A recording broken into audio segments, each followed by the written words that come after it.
On November 5th, 1978, a much improved Tampa Bay Buccaneer team returned to the site of their first game ever. Owner Hugh Culverhouse and head coach John McKay had the Bucs in the playoff chase, while 2 years before, they just wanted to get out of the Coliseum alive. You can't stop a pass or a run. Otherwise, we're in great shape. Come on, knock somebody. Hey, what's wrong with playing Mon in the game?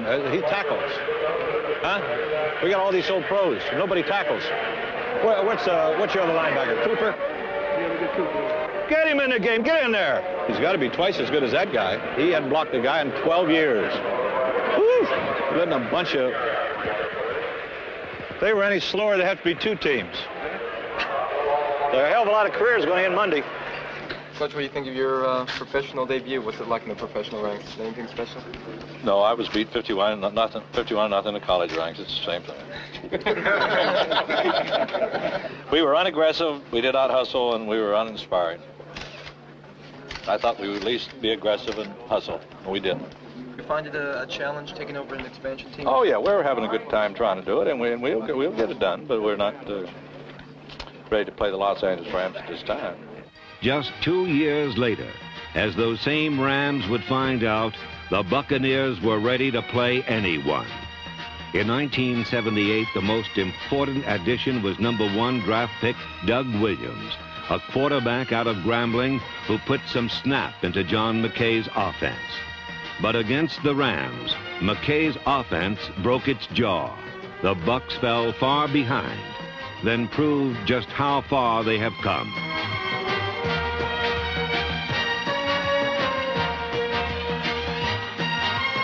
A 66-yard option pass from Lewis Carter to Morris Owens set up a score, and Ricky Bell's touchdown brought the Bucs to within 4 points.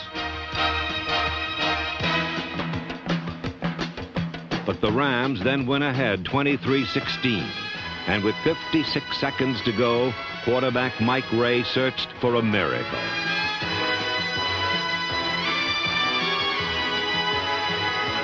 Ray's 23-yard touchdown pass to John McKay brought the Buccaneers into a 23-23 tie with the powerful Rams.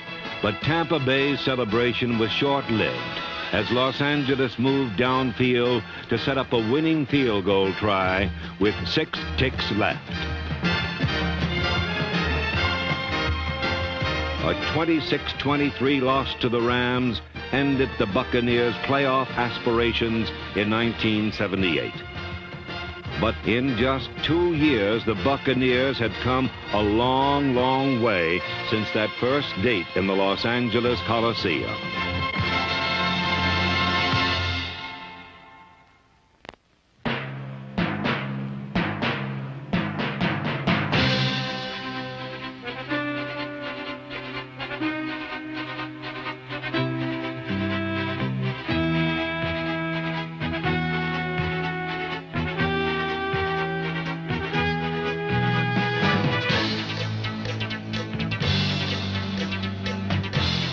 Buccaneer fans come in all shapes and sizes. In 1978, they also came in large numbers. Attendance at Tampa Bay home games was the 5th best in the league. Buck backers got their first glimpse of their team on a Saturday evening when the Giants and Buccaneers opened the 1978 NFL season.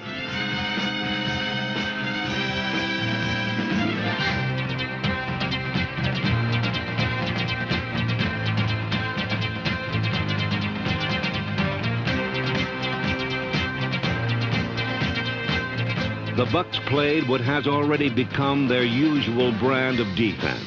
But what Tampa Bay fans had come to see was the kid quarterback with a big right arm.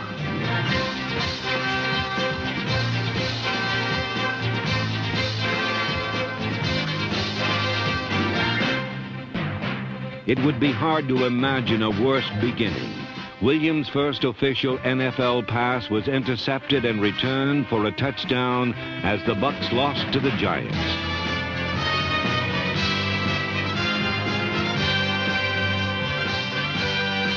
Player and fan alike had to wonder as Tampa Bay lost to Detroit the next week. But John McKay's Tampa Bay Buccaneers had improved, and they would soon prove it. Up until this year, the Buccaneers could never have overcome a play like this. But the fact is, on the same day Tampa Bay pulled this stunt, they also made enough good plays to upset Minnesota for their first win of the season. The next week, in weather made for football follies, the Bucs hung on to enough mud pies to defeat the Falcons. But then, on a perfectly beautiful Tampa Bay Sunday, the Bucs fell all over each other, losing the rematch to Minnesota. Injuries forced the Bucs to suffer a season of inconsistency. On a good day, they would score 30 points to beat the Chiefs.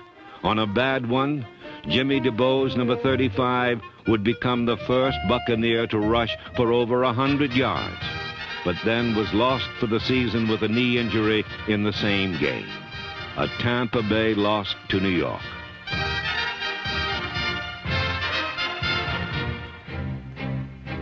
With a 3-4 record, the Bucs were at a mid-season crossroads.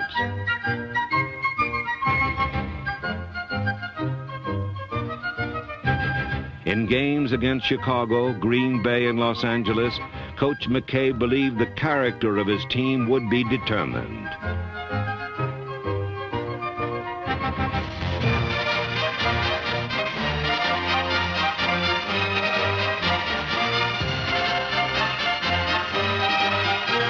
The Bears fell beneath a 33-point Buccaneer barrage, and Tampa Bay became a contender. We said Sunday when we played the Bears, if we can beat the Bears, we go from a pretender to a contender because of our division and how it's being played in our division. It isn't one team is dominating. Certainly, if some team in our league would win 11-5, we would be out of it. We can't. We aren't that good. And I think Green Bay is a really improved team, and of course everybody's amazed, but Bart is an excellent coach. He has a good coaching staff, and they have some very good young players. They're hard to move the ball on, and if we can move the ball, I think we can close them down fairly decently. At least I'm going out second with that anticipation. McKay's defense made McKay's words stand up as they limited Green Bay to just 6 points, and Tampa Bay led 7-6 when a Williams to Owens completion set up the Bucs' only touchdown.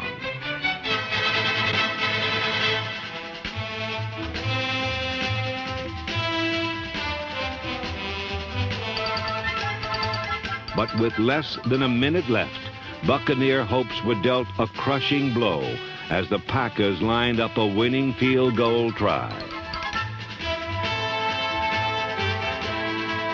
The Packers' long kick with 45 seconds left was good. The Rams' kick 1 week later with 6 seconds left was good. But the Bucs had truly been contenders, losing 6 games by a total of 24 points, 3 in the last minute. This year we haven't played anybody that we didn't think we were going to win. Last year we didn't have that feeling. In '76 we said if we can get out of here without getting killed, the miracle has been established that. You know? I think we're kind of a happy-go-lucky team. We don't get too much raw or jump up and down. I used to do that years ago and got my feet stepped on. So we kind of walk out and play. Our thing is we have a lot better players than people think we do. But with our record of last year, it's hard for I think the person that sees us play say, well, they don't have any good players, but we really do. A great deal of Orange pride stems from the Buccaneers' 3-4 defense, which includes many of McKay's good players, one that ranked first against the run and second overall in the entire NFL.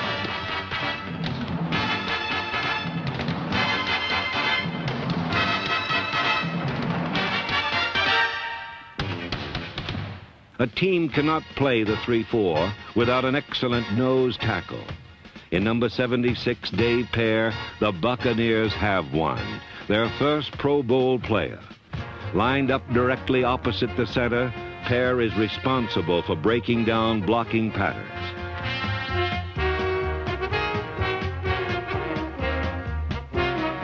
But the nose tackle must be more than a bull in a china shop. Given a one-on-one situation with the center, he must be the one who wins.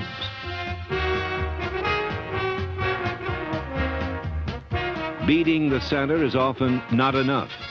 Occasionally, pair will face two one-on-one matchups on the same play. He will often win them both. The nose tackle must also exert pass pocket pressure. Getting there an instant too late is not good enough.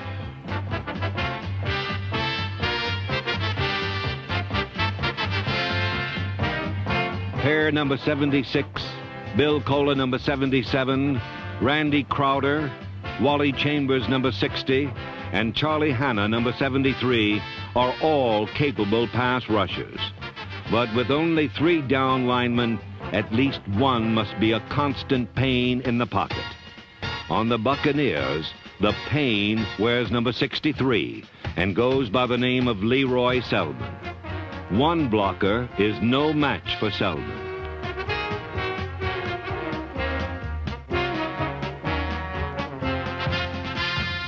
Opposing offenses will often double-team Selman. Would you believe 2 men can't block him either?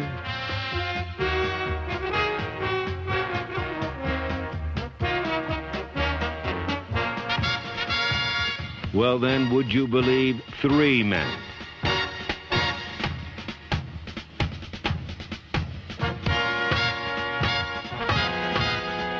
At times, there is just no way to block the great defensive ends. All NFC selection Leroy Selman is one of them.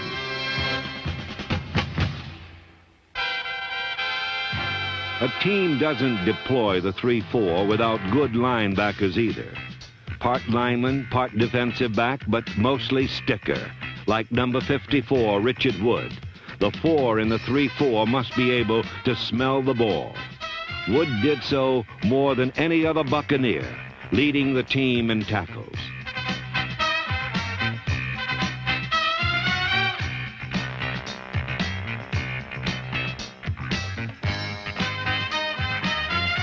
The play of Wood and fellow inside linebacker Dewey Selman, number 61, often goes unnoticed in the turmoil of the interior line. As members of the secondary, however, they become more visible and, in fact, must be able to help out against the pass.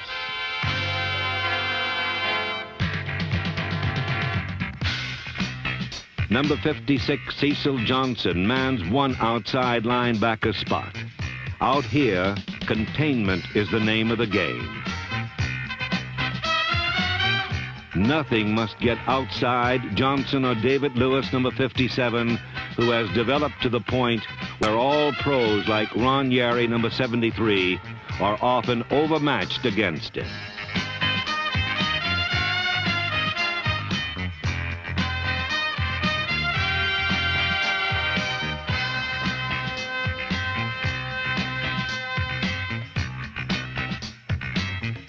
Unit play is crucial among the linebackers. Outside backer blitzes, inside backer covers up, and in the secondary where late in the game, the odds strongly favored the NFC's second-best pass defense.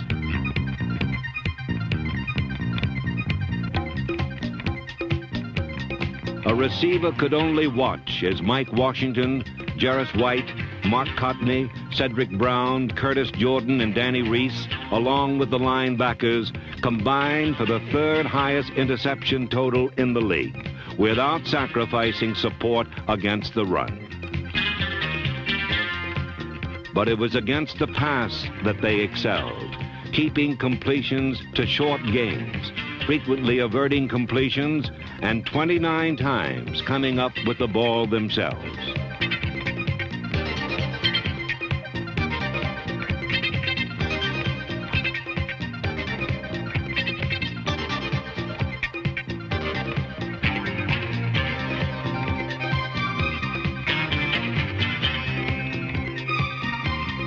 The Bucs 3-4 added up to outstanding defensive play, as only 3 teams gave up fewer yards, and all 3 made it to the conference championship games.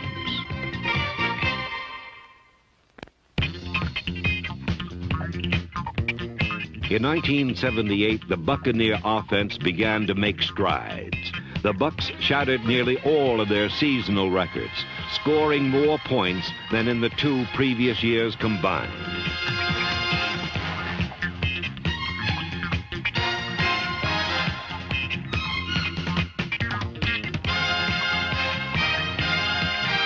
While razzle plays may dazzle the fans, they cannot be a steady diet. To reach peak efficiency, an offense must perform the meat and potato tasks, the no-glory jobs that went to offensive linemen Steve Wilson, Dave Revis, Darrell Carlton, Jeff Winans, Greg Horton, Gary Petts, Dan Medlin, Randy Johnson, and Kurt Schumacher, who all helped make Doug Williams the hardest quarterback in the league to sack. There are few headline grabbers on an offensive line, just the nuts and bolts that characterize the no-glory special teams as well.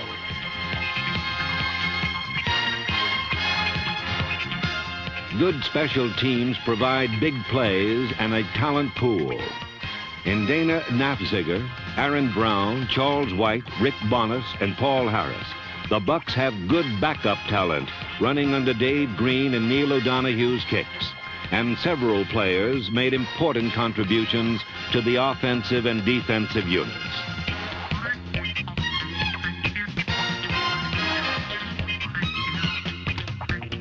Punt returner Danny Reese, number 46, joined the defensive backfield on passing downs, and fellow returner George Ragsdale developed into a fine backup running back. Ragsdale, Jimmy DeBose, Lewis Carter, and Johnny Davis, number 38, were capable backs. Ricky Bell, number 42, was the leader of this pack and improved in every way possible in his second NFL season.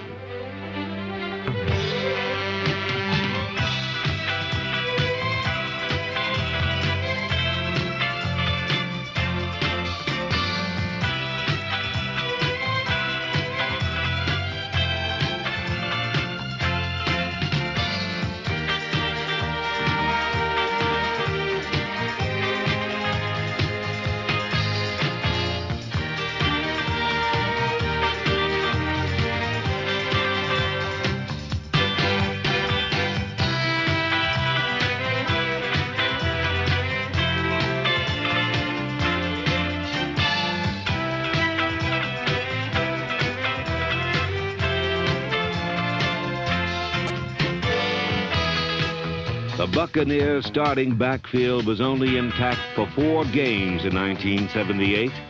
The Bucs won 3 of them. When running backs Ricky Bell and Jimmy DeBose and quarterback Doug Williams were healthy, so was the Tampa Bay offense. In 1977, Ricky Bell was the number 1 pick in the entire college draft. And in 1978, the Bucs again went for offense with their first selection when they chose Grambling University's Doug Williams, number 12. Williams was an immediate favorite among Tampa Bay fans, but nobody dug Doug more than John McKay. We needed a quality quarterback. I think all teams do, and we haven't had that, and now we do have it. Doug has given us the weapons that has given our team the confidence that if we will hold it close, Doug can win this thing for us. Before, we said we'll hold it close, but we ain't going to win it anyhow. And so I think that's the difference. I'd give the young man a great deal of credit for what he has done for us.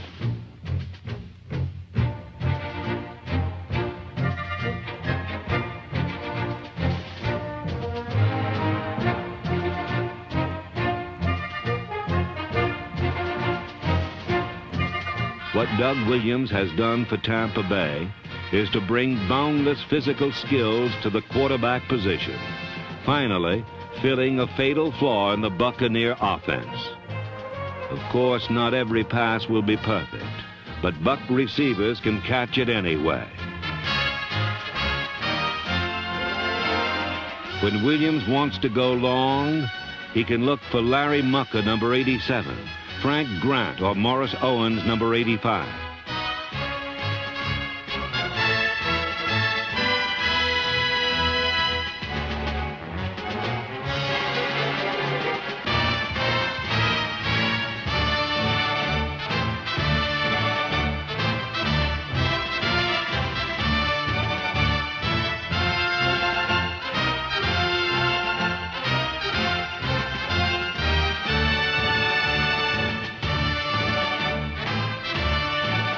Number 89, John McKay works the shorter wide receiver patterns, occasionally going long, but always capable of making what the pros call the tough catch.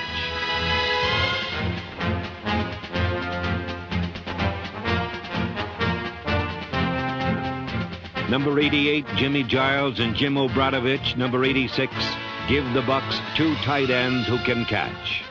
In 1978, quarterback Mike Ray, number 15, proved why he is an important part of the Bucs' future. But if there was one player who characterized the strides made by the Tampa Bay Buccaneers, it was Doug Williams. Like the team itself, Doug Williams came a long way in 1978.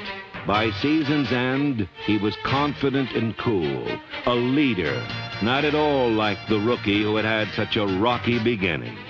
Chapter 3 of the Tampa Bay Buccaneers story reads much the same way.